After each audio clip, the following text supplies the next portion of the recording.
We're snorting cap rates and shooting up cash flow here at Deal Junkies.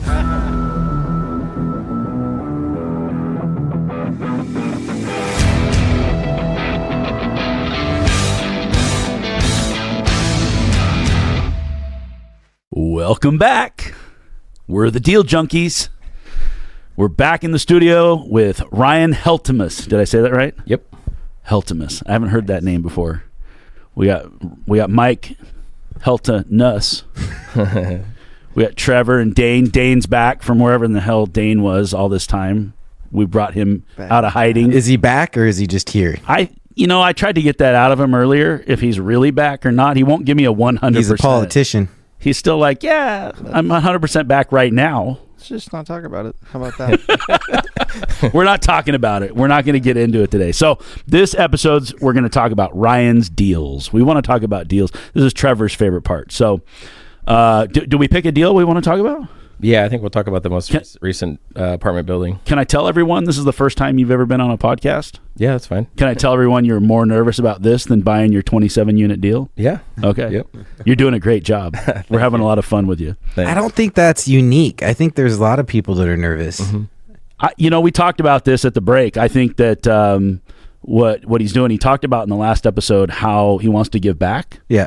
And I think he just did a great job of giving back. Absolutely. So, Dude, yeah, you laid out a roadmap as someone who's like, I have no idea what's going on. And this is why I wanted to have you on. And you just broke down how you went through every step so someone can follow it and saw the mistakes you made and what you did. Because your story is insane that you did it with like just on your own without partners. Like, I'm a cheater. I met Gabe and he told me how to buy deals. But you just figured it out on your own, which is awesome.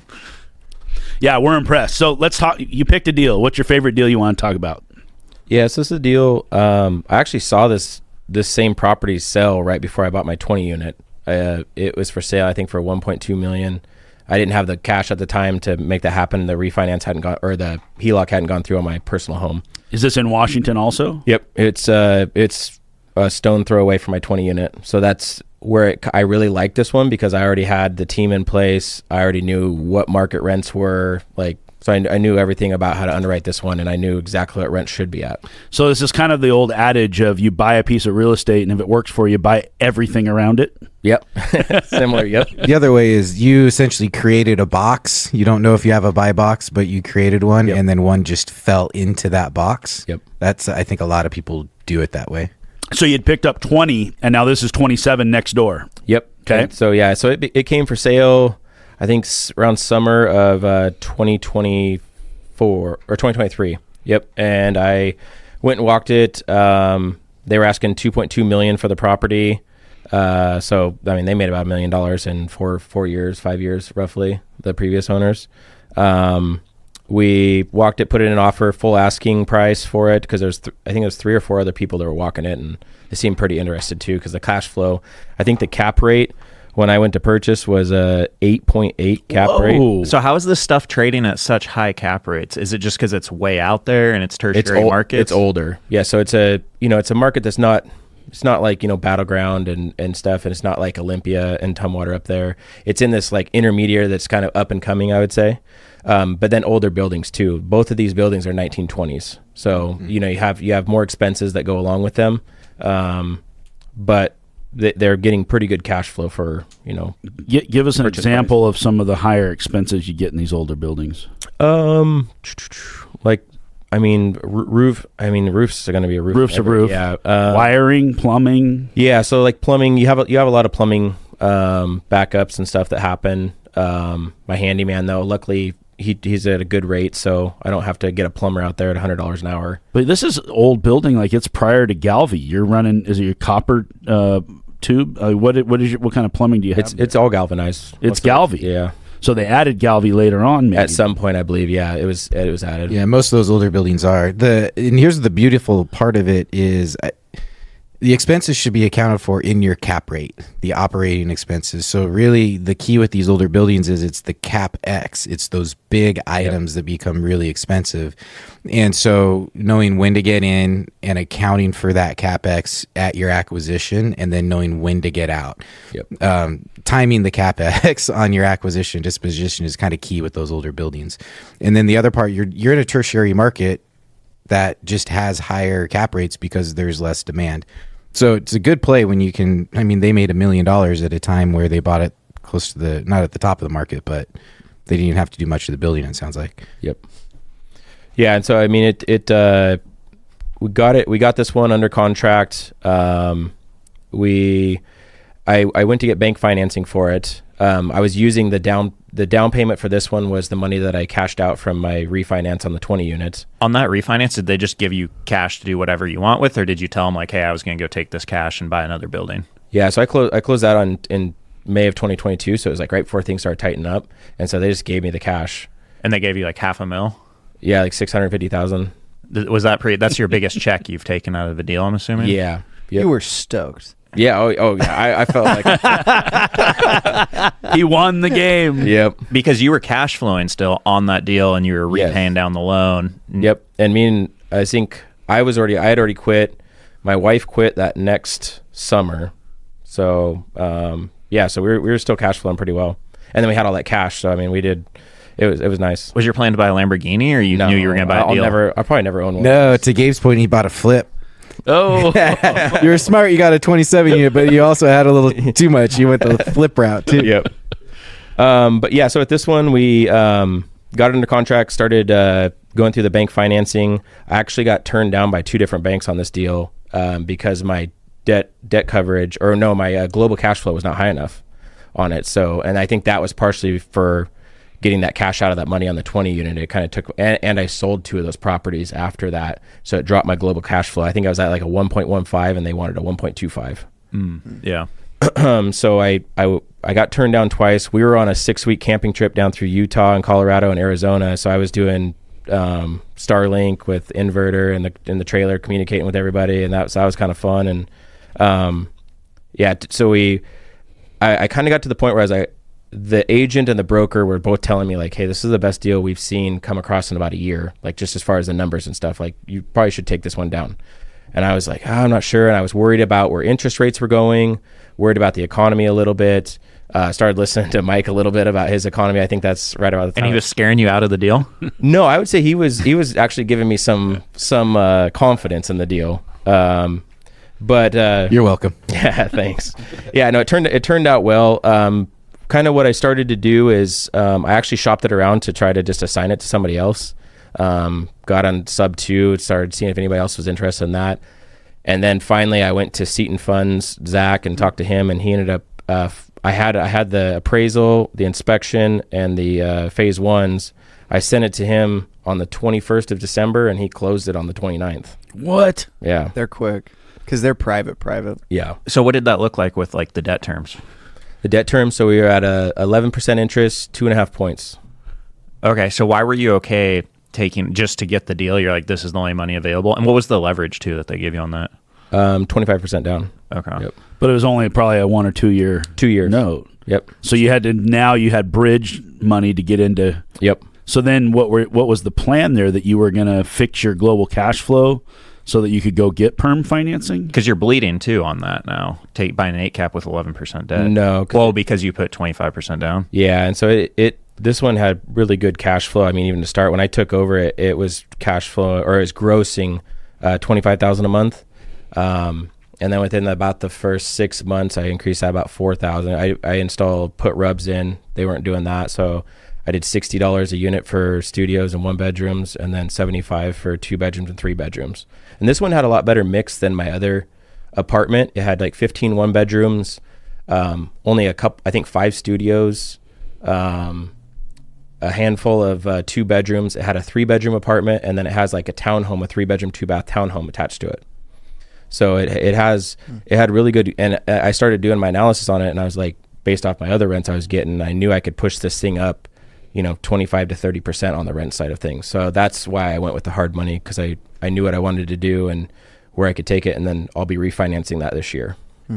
So you took it to like an 11 cap or something like that? Yeah, right now I think I'm at, I bought it just a little over a year ago because it was at the end of December, and I think my gross rents now are at $32,000. So I've raised it about $7,000 in a year. Okay. And then now you're looking at the perm debt and you're starting to shop it?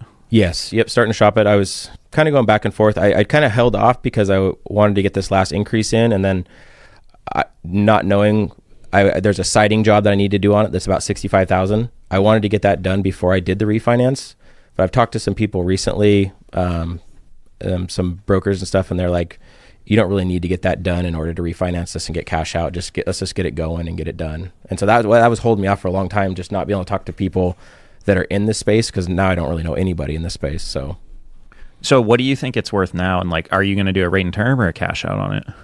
I'm going to try to do a cash out on it just to get some more money for my next deal. And what kind of rates are you seeing right now on that? 6.5%, 7%. So Did you take the full 650 into that deal, or did you keep some in a war chest?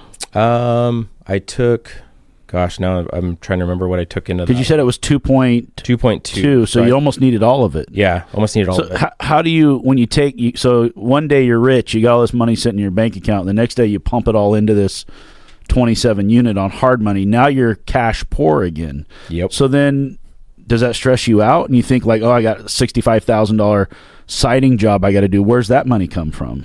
Yeah, so that's that's been on my mind lately. No, it's definitely been on my mind as far as it cash flows really well. So I'm pretty much right now, both of those properties up there, I'm dumping all my turnovers. I'm pretty much dumping all the cash back into it. Luckily, me and the wife don't have, we've never really financed a car or anything like that before. Not a big nut. Yeah, so our mortgage is paid for. We have a Airbnb in our backyard that pays for our mortgage plus doubles it. So it does really well. We just opened that last June. She kind of found her passion doing that kind of stuff. But no, I'd say I have a high risk tolerance because I didn't have a big war chest for this. I have a pretty good retirement account because I was very smart when I was working and invested it really well. So I have a pretty big retirement account that is kind of like my emergency fund that I can pull from if I ever go into it. And I have a lot of crypto, which I know. Oh, Mike wants to talk to you about that. Nice. So The perfect supplement to a real estate developer. Yep. So that's kind of my war chest, I guess, is my crypto, my retirement. I have to have it. Okay. So you've got some money stashed away. All right. That makes more sense. Because if you don't have a base under you, when just doing the math, you start to, my blood pressure went up a little bit there for a second. I thought the same thing. Yeah. No, that was exactly what I was thinking about, is how stressful that would be. Yeah. So you've been in it for 13 months. Mm-hmm. You got into it, you said, for 2.2? 2.2, yep. And it's worth, what do you think it's going to appraise for when it's done? Just on a 7 cap from from what I'm getting now, I'm calculating a 3.7. Yeah. Oh, you did $1.5 million equity pop in 13 months. Yeah, and so, but I'm hoping even I conservatively did about 3.2. And how much cash did you put into it? Just its own cash flow back in, or did you have to pull money out of your war chest to go into it? Its own cash flow back in to renovate all the units as they go. So another deal you did, fully levered through creative means of borrowing against other properties. You went in, you used its own cash flow to improve itself and got a $1.5 million equity pop in 13 months. Yeah, I dumped about $110,000 into it in 2004, or 2024. And nobody taught you how to do this. You didn't. No. You're doing this instinctually. Not instinctually. A lot of books. I consumed a lot of books. When I say I'm obsessive, I was reading listening to a book a week or 2 books a week, and you can only learn so much from that, and then you have to actually go execute, and that's where you really start to learn. And I think that's where starting with really small deals and slowly working up gave me a really good base for getting that knowledge, I guess. Can you give us one more book to listen to besides Rich Dad Poor Dad? We've all been. Rich Dad Poor Dad is where it starts, but yeah. Was there another book along the way that really just help solidify your philosophies? Not really. Not philosophies. I don't know. I can't think of one right offhand. Okay. Well, it's hard because you're taking bits and pieces from so Each many. one. So many, yes. So the message he's saying is you have to read every single book. That's what Trevor did. You have to listen to him. Trevor's listening to 500 books, and I think there's probably 250 that you couldn't tell me a single piece of information from. Hey, there's nothing wrong with getting to the point where you start forgetting a whole bunch of stuff. Yep. It's Because then you start replacing it with the better high level, information. the better information stuff is the stuff. Yeah. So I was getting, or I was reading a book or listening to a book, and you're only taking 1 or 2 things out of it because most of it, the rest of it is just repeat. Yes. And even in experience, I'm dealing with this now where I forgot so much of all the changes in the property management side of it, which was a significant value at the time to help lead staff, to market our company, to create a reputation.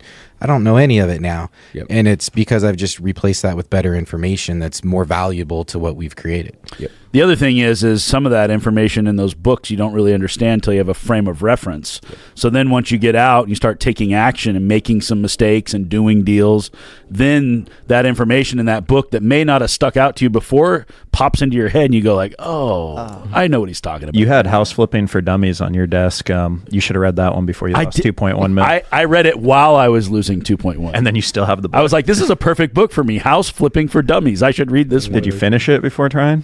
Or read the first 10 That was pages? so depressing to sit down on my couch and start looking at that. I'm like, wow, this is stupid. People make money flipping houses, and Just here I am. showed you all the mistakes you made. Oh, yeah. I was like, oh, yeah, this makes a lot. I knew all the answers before I looked at it. So, Ryan, on this refi, when they're looking at that, are they assigning like a 6 cap, 6.5 cap to that deal? Because it's like appraisers are kind of like Mike was an appraiser. There's not much to it. Like they're just valuing.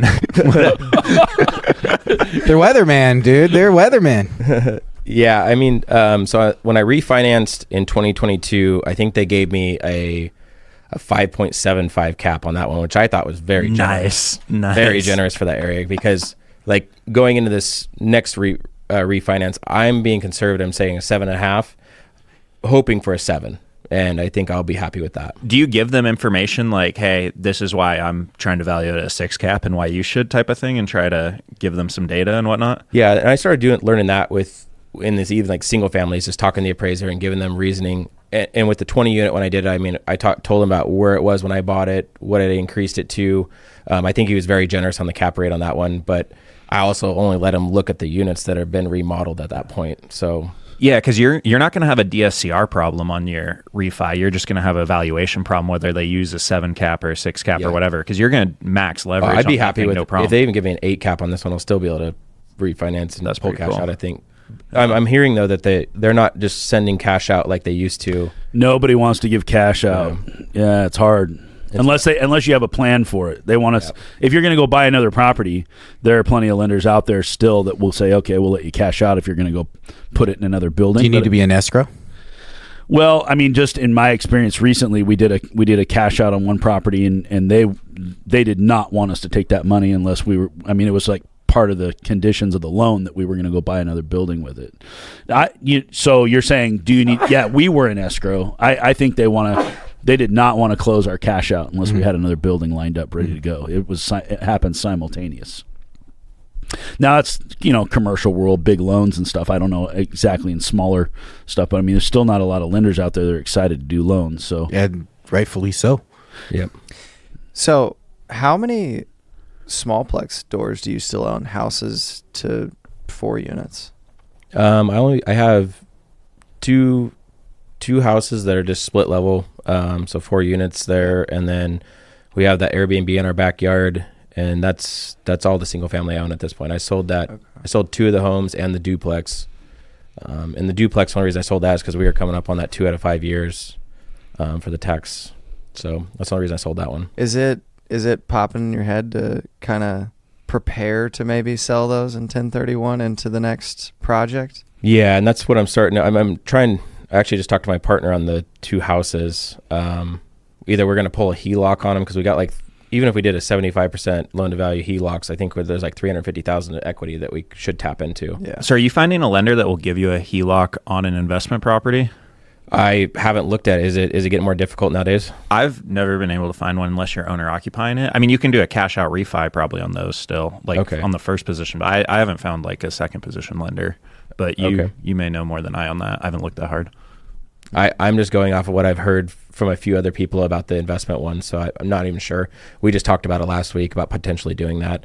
But yeah, if that's not a possibility, it's kind of getting to the point where those aren't producing enough to, the hassle doesn't outweigh like owning them. No, I wouldn't think so. I mean, especially even if you're not thinking about the brain damage, it's like the amount of money that you have trapped in there that's not giving you an 8 cap return. Yep. Well, and you just made $1.5 million in 13 months, so now you got to go make like 3 and like 8 to top it. Yeah, it's your story is interesting because you start out like most looking for cash flow and time freedom, and then very quickly you shifted into I want to build equity very quickly. Mhm. And so then you said just a moment ago that you've been thinking a lot about how to raise cash because you may have a bunch of turns, you've got some capex. So have you come up with any possibilities for how you're going to raise that capital? Just going forward. I mean, that refinance on the building, I'm hoping to get some cash out of that. If nothing else, just talk to him, say, hey, I'm going to do that siding, do some other projects on the property, and cash out some for that. I'm going back to that flip. I got to sell that flip that I got, that 5,200 square foot flip. If that sells, that'll free up a bunch more cash that I dumped into that. It wasn't my smartest investment. Why did you do that? Yeah, it's a good point. So I got the shiny object syndrome. You hadn't listened to Deal Junkies yet. Yeah. Could you be more straightforward, Gabe? No, I definitely I was 2 months into that flip and I'm like, what am I doing? Like, this is not my model and it's not in alignment with what I'm good at. And I was at the house for 40 hours a week because we had to fire the general contractor that we hired. Did it help you create an investment philosophy? Yeah, stick to what you're good at and don't get the shiny object syndrome. Yeah. Is this your least favorite deal you've done? The flip? Yeah. Yeah. Oh, well, let's hear more about it. So Let's hear it. Okay. Are you going to like lose money on it type of thing? Or are you going to still make money or break even? It's just a waste of time. Tell us more. So yeah, so we purchased this one for $775. We're about, I think, $400,000 remodel into it. Holding costs on it are about $10,000 a month. We finished it in October, so we posted it in October. But it's a 1.5, or we started out at, the agent on it was telling us that we were going to be about a 1.8, 1.7. Well, the summer pop didn't happen, and so we didn't get the comps for it that he was planning on getting. And so when we went to list in October, he was like, well, we can list for 1.7. I think it's going to sit for a long time. 1.4, I should be able to move it pretty fast. 1.5, like maybe. So we started at 1.6, did that for about until the first of the year, just dropped it to 1.5, gotten a lot more interest in it. But yeah, it's a weird time. It's in a very, I learned that if you're doing flipping, stay in the medium home price. Don't go up into these luxury homes. It sounds great on paper with, the amount of money you're going to make, $200,000, initially, but the buyer's pool is way smaller. So. Well, and that's a tough time right now in the winter months, right? I'm assuming. Yeah. Well, I don't know when rich people buy homes. Gabe, when do you buy your homes? Well, I went to the investor lab, and Mike said that the best 2 months to sell homes over the last 2 years have been January and February. Yeah, I did. Yikes. Hey, we're not done with February. on million plus inventory or on just regular? Yeah, I didn't say that. I didn't qualify it to that level. People with money buy a home whenever they want to buy a home, and they don't really worry about interest rates. Yeah, but Yeah. when do they want to buy a home? Well, I think they want to buy the home whenever they want to buy it, as long as it's the home they want. So Yeah. if he built the home they want, I think that somebody with money in that price range, I don't know that you have to be so worried about a little seasonal because people, I think knowing the market segment's the hardest thing. Like we just bought a high-end flip in Lake Oswego. The plan, so we $690, $400,000 renovation, probably get that down to $350. I ran numbers at 145. We think we can probably get 1.7. That's what the agent thinks. Another agent just sent me a comp really close by, new construction, more square footage, 1.4 million. Has a view, but it's a one level with a steep slope basement. So half the square footage is in a basement. There's no yard. So now you're 1.4 for a family-sized house that has no yard that backs up to traffic. And so what's different in ours, like immediately I got scared from a paper standpoint. Well, that really sucks for our deal. But our demographics is different. Third of an acre, lots of space, 2-car garage, more of a traditional layout. And so knowing who that end buyer is and when they will transact is so important to that part of it. Yeah, that's an important point that you make there about the end buyer is when we saw this house, it had an ADU in the bottom, in the basement area. And my background, I'm like, oh, that's awesome. That's going to add value to this house. But the buyer who's buying this $1.5 million house is not looking for an ADU in the basement. They don't want to share that space with a random person. Maybe you get, a relative, mother-in-law, or family and friends, or maybe the kids are home in college. That's something they buy. But it doesn't fit that. So I think my inexperience in that definitely came to light. When I walked the property, it has a beautiful view of the Columbia River. You can see the airport, so you're always watching planes take off and stuff. So it's really cool. Another thing we didn't overlook because it was brought up, even the appraiser for the hard money lender brought it up, is that it's close to highway there, so you get some highway noise in the front yard. Do you want to move into this home? We thought about it, but we're going to be building up north. We got 10 acres up there, so we're going to build a house up there. And you want to flip some more houses? No, I'm done with the flipping. It's appealing on paper, but I think it's good to start out and get some cash quickly if you're geesing at it. It's a lot of risk, though. Yes. You got to know what you're doing. And that's where I feel like I had more risk in this, and I'm way more exposed in this property than I am my 27 unit. You did it backwards. Yeah. Like you did the risky stuff when you didn't need to. Yeah. Which is probably good because it could have taken you down earlier in your career. Now you have the resources where now you learn from it differently. Mm-hmm. But yeah, you did it backwards. Mm-hmm. I mean, it sounds pretty cool to me, buying 20 and 27 units and making millions of dollars in a 12-month period. You should do that more. Yeah, you should be flipping bridge notes. That's what getting bridge loans for the right apartment buildings and then flipping those for larger debt. Yep. Yeah, and that's what I'm trying to figure out going forward here is I feel like both of these, the agent told me that, having these so close together and having 47 units, my plan's only probably a 5-year hold on these and then transfer into newer properties. I'm not sure what age I want to go for yet, but she said having 47 units that close, maybe you can sell it as a package deal. Yeah. Aren't you a larger holder in that area now? Yeah, so I'd say. Couldn't you start targeting just other and keep building there? And I've looked at a few that pop online. I'm always watching up there. But yeah, I mean, I know one of the other bigger players in that area has a property right next to me. He's got 14 unit apartment that attaches to my 20 unit that I'm trying to purchase from him. Yeah, he just doesn't. He's one of those guys that doesn't like to let go of anything. Doesn't want to pay any capital gains on anything, even though he's older. Do you remember in the last episode, somebody told you to pay it forward? When you're ready to sell these 47 units, please call Trevor and pay it forward. Pay it forward. Pay it forward to someone who doesn't need you to pay it forward to. We'd like to own those units forever.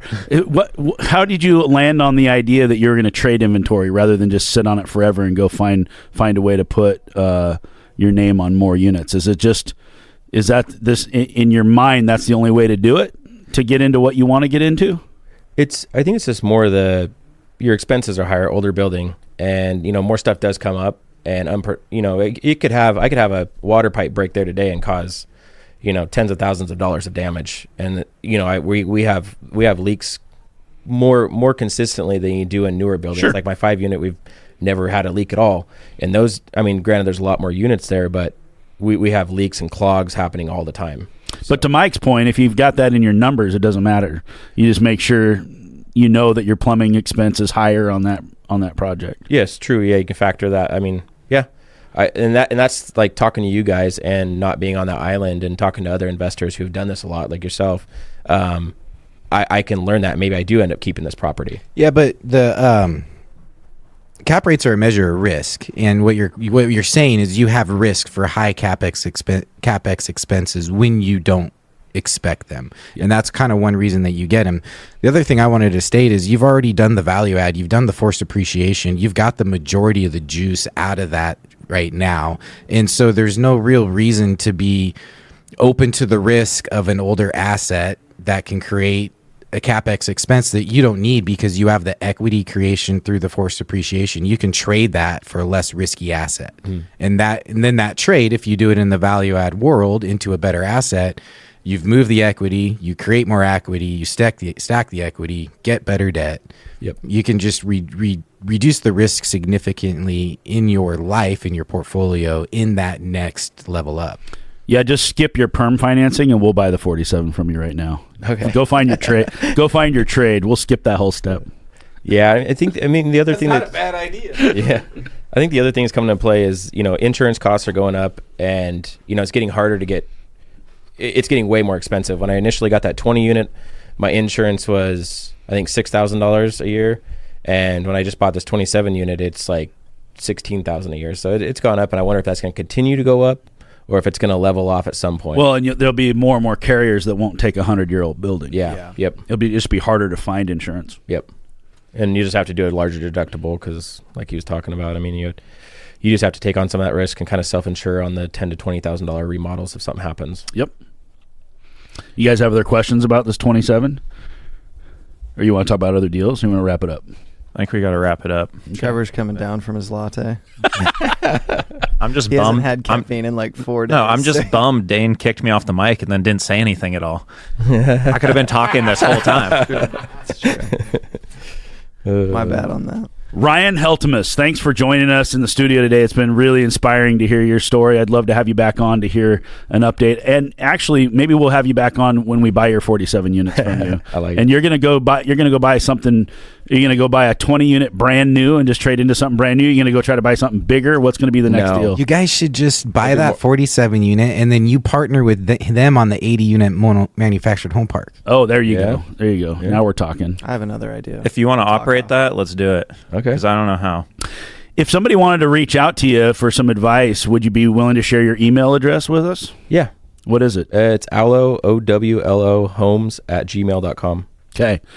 Guys, we're the Deal Junkies. You're the Deal Junkies. Let's do more deals. If you have questions for Ryan, he's trying to pay it forward. He wants to give back. Don't be afraid to ask questions, but don't take our 47 unit from us because we're going to buy it. Wait, Ryan. Since you're trying to pay it forward and we're live here, can I get you to commit to come speak at SRE and share that same story of how you went through there since you love public speaking? Now he's got something else to be nervous about. Yeah. We'll talk about that off. That's a commitment. Everything you want in life is on the other side of fear. Yes, and that's Public speaking is most people's highest fear. Yep. Trevor's trying to get you to just that true? step out of Dude, your comfort zone. Your story is just so sick. Like if you laid it out of walking through the deals of how you did it. Like, have you met Kyle Robertson? Do you know who that is? Yeah, you're a lot. You're a lot like Kyle Robertson. He did You a are. very similar story to you, where it was slow over time. He's built up a heavy cash flow, a lot of really similar deals. His You guys story. would be good friends. Yeah, his story is really cool because he can walk through deal like I traded this deal for this, and everyone Yeah. can conceptualize it. So we'll lock you in for April.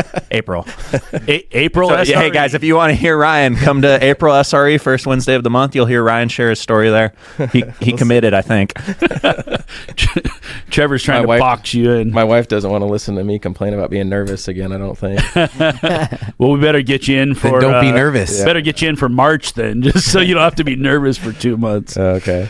All right, Ryan. Hey, thanks so much. You did a great job. It's really been fun. And Deal Junkies, we will see you next time.